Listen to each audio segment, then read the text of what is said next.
Hi, Kathy here from Kathy's Cute Creations. Today I'm going to show you what I received from my Secret Santa. We had the unboxing, I call it the gift unwrapping and everything, yesterday. So let me show you what I got. Now, this is minus the candy because she gave me some candy.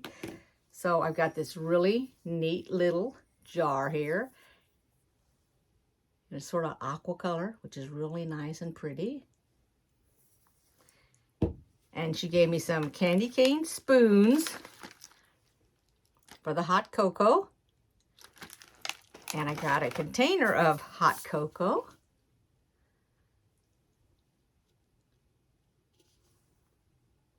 From Starbucks. Everybody knows the Starbucks logo. And then this is an ornament.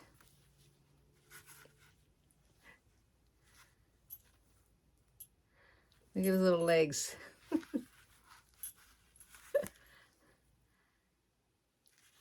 And then she made me a bee pin cushion.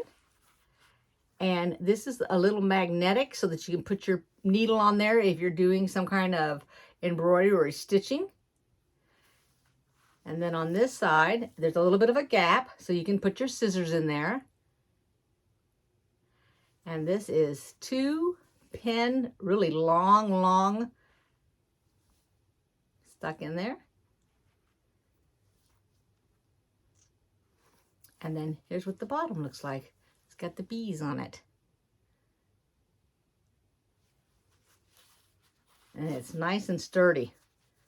So of course I'm going to have some pins stuck in that. Now these are not pins, these are little decorations right here. They look like they're pins, but they're not. Okay, and that's what I got. Thanks for watching, appreciate it. See you next time, bye-bye.